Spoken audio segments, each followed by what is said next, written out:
సీఎంను opposition target చేస్తే మంత్రులు light తీసుకుంటారు. అమాత్యులపై అవినీతి ఆరోపణలు వస్తే ఎమ్మెల్యేలకు పట్టదు. పైగా మంత్రులను అపోజిషన్ లీడర్లు టార్గెట్ చేస్తుంటే సొంత పార్టీ నేతలు తెగ హ్యాపీగా ఫీల్ అవుతున్నారట. అసలు తెలంగాణ కాంగ్రెస్లో ఏం జరుగుతోంది? ఎవరి మీద విమర్శలు వస్తే వాళ్లే సమాధానం చెప్పుకోవాల్సిందేనా? సెక్రటేరియట్, గాంధీ భవన్ మధ్య గ్యాప్ పెరిగిందా?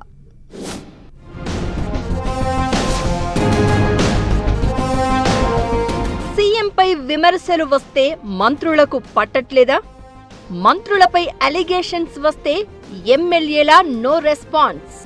కోఆర్డినేషన్ మిస్ అయిందా లేక ఎవరి దారి వారిదేనా? సీఎం మంత్రులను అపోజిషన్ టార్గెట్ చేస్తే హ్యాపీగా ఫీల్ అవుతున్నదెవరు? తెలంగాణ కాంగ్రెస్ లీడర్ల రూటే సపరేటు. మంత్రులంతా తమకు తామే సుప్రీం అని, తమకు ఎవరితో ఏ అవసరం అనే భావనలో ఉన్నారట. పార్టీని, ప్రభుత్వాన్ని పట్టించుకునే నాథుడే లేరట.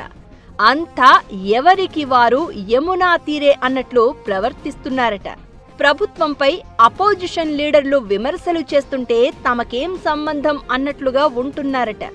ప్రతిపక్ష నేతలు సీఎం రేవంత్ రెడ్డిని టార్గెట్ చేస్తుంటే సీనియర్ మంత్రులు కూడా సైలెంట్గా ఉంటున్నారట. ఇక ఎమ్మెల్యేల తీరు ఇంకా వేరు అన్నట్లుగా ఉందట పరిస్థితి. ఏదైనా పని మీద ఎమ్మెల్యేలు మంత్రుల దగ్గరకు వెళ్తే గంటల తరబడి వెయిట్ చేయిస్తున్నారట. కనీసం ఎమ్మెల్యేలనే మర్యాద కూడా ఇవ్వట్లేదట.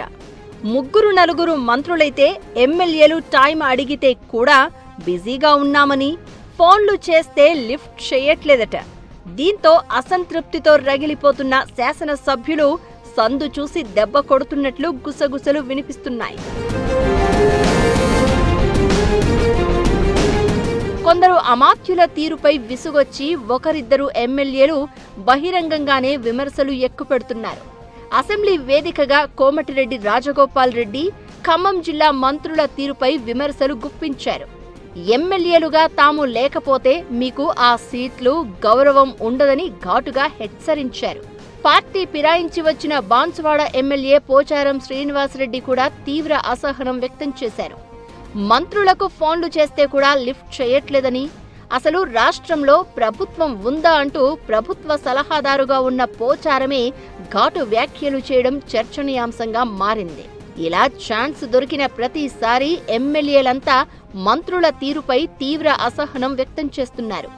ఇదే సందు అనుకుని మంత్రులపై ఎలాంటి ఆరోపణలు వచ్చినా అపోజిషన్ ఎంత స్ట్రాంగ్ గా విమర్శించినా కౌంటర్ ఇచ్చేందుకు ముందుకు రావట్లేదట ఎమ్మెల్యేలు.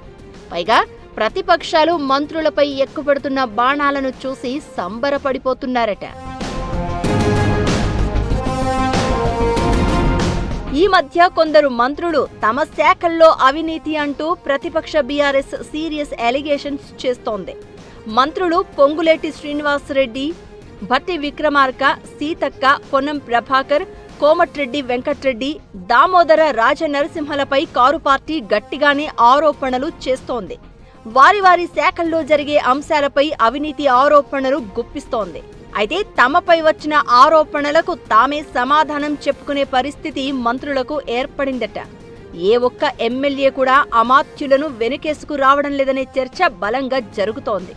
పైగా మంత్రులు ఫోన్లు చేసి రెస్పాండ్ కావాలని చెప్పినా ఎమ్మెల్యేలు, పార్టీ ముఖ్య నేతలు లైట్ తీసుకుంటున్నారట. మంత్రులు మరీ ప్రెజర్ చేస్తే ఒకరిద్దరు నేతలు మొహమాటానికి అలా మీడియా ముందుకు వచ్చి ఇలా మమా అనిపిస్తున్నారట. పైగా మంత్రులపై ప్రతిపక్ష బీఆర్ఎస్ నేతలు ఆరోపణలు చేస్తుంటే బాగైంది అన్నట్లుగా లోలోన నవ్వుకుంటున్నారట. గతంలో సీఎంపై బీఆర్ఎస్ చేసిన విమర్శలకు మంత్రులు కౌంటర్ ఇవ్వకపోగా ఇప్పుడు మంత్రులపై వచ్చిన అలిగేషన్స్ కు ఎమ్మెల్యేలు రెస్పాండ్ కావట్లేదట. దీంతో సీఎం విషయంలో మంత్రులు అలా, అమాత్యులపై ఆరోపణల ఎపిసోడులో ఎమ్మెల్యేలు ఇలా క్యా సీన్ హే అంటూ హస్తం పార్టీ లీడర్లే జోకులు వేసుకుంటున్నారట. దీంతో మంత్రుల పరిస్థితి చాలా చిత్రంగా తయారైందట. అత్త తిట్టిన దానికంటే తోడికోడలు నవ్విందనే సామెతలాగా మంత్రులు తెగ ఫీల్ అయిపోతున్నారట. ప్రతిపక్ష బీఆర్ఎస్ చేస్తున్న విమర్శల కంటే సొంత పార్టీ నేతలు తమకు అండగా నిలవట్లేదన్న బాధే వారిలో ఎక్కువైందట.